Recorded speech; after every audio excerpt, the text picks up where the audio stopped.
लाल ग्रह यानी मंगल पर अक्सर तूफान आते हैं, बिजलियां भी कड़कती है, तेज हवाएं चलती है, इतनी तेज कि बड़े बड़े पत्थर चकनाचूर हो जाते हैं।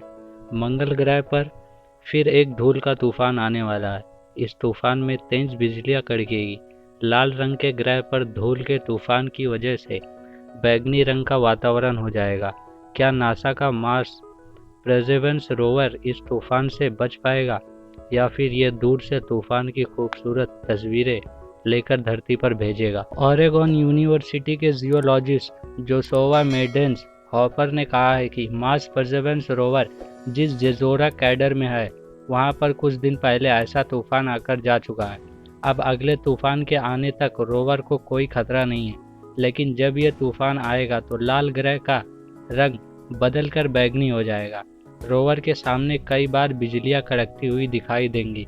जोशोवा ने बताया कि ये जल्द ही होगा, इसलिए नासा ने जिस मकसद से मार्स परसेवरेंस रोवर को मंगल ग्रह पर भेजा है, वो मकसद भी पूरा होगा। यानी मंगल ग्रह पर उठ रहे तूफान, बिजली, धूल, इलेक्ट्रिक चार्ज आदि का अध्ययन करने को मिलेगा। जहाँ तक बात रही बैंगनी रंग की, तो जब धूल का तूफान आता है तो धूल के कण घर्षण की वजह से इलेक्ट्रिकली चार्ज हो जाते हैं। ऐसे चार्ज्ड पार्टिकल जब आपस में टकराते हैं तब वो अलग अलग रंग का माहौल बनते हैं, साथ ही छोटी छोटी बिजलियां पैदा करते हैं। ये बिजलियां इतनी दमदार नहीं होती कि नुकसान पहुंचाए, लेकिन एक साथ ढेर सारी पैदा हो सकती है। ये नज़ारा ऐसे ही होता है जैसे अक्सर ज्वालामुखी फटने के बाद दिखाई देता है। जोशोवा ने बताया कि मंगल ग्रह पर आने वाले इस तूफान की जांच करते समय ही मार्स परसेवरेंस रोवर को यह मौका मिलेगा कि वह मंगल ग्रह पर जैविक सब्सटेंस की खोज कर सके। अगर वह इसमें कामयाब होता है तो यह एक बड़ी खोज होगी, क्योंकि जब ऐसे तूफान आते हैं तो वह अपने साथ कई तरह की चीज़ों के एक साथ लेकर आते हैं। कई प्रकार की रासायनिक प्रक्रिया होती है जो इस बात का सबूत दे सकती है कि मंगल ग्रह पर प्राचीन जीवन मौजूद था। मंगल ग्रह पर धूल के तूफान से पैदा होने वाली बिजली को ट्राइबोलो इलेक्ट्रिक चार्जिंग कहते हैं।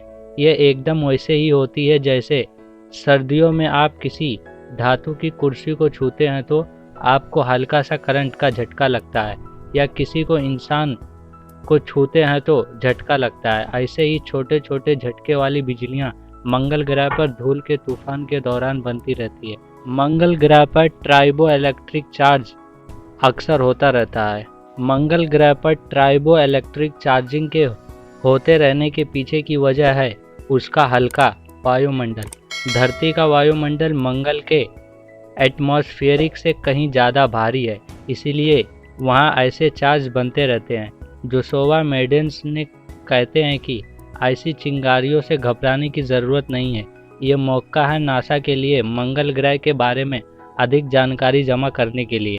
जहाँ तक बात रही मंगल ग्रह पर बैंगनी रोशनी की, तो इसके पीछे जोशोवा का कहना है कि लाल ग्रह की मिट्टी के पार्टिकल जब चार्ज होकर आपस में टकराते हैं तब वो बड़े पैमाने पर नीली रोशनी जनरेट करते हैं, लेकिन पार्टिकल के रंग और लाइट के परिवर्तन की वजह से वो रोशनी बैंगनी रंग की दिखाई देती है।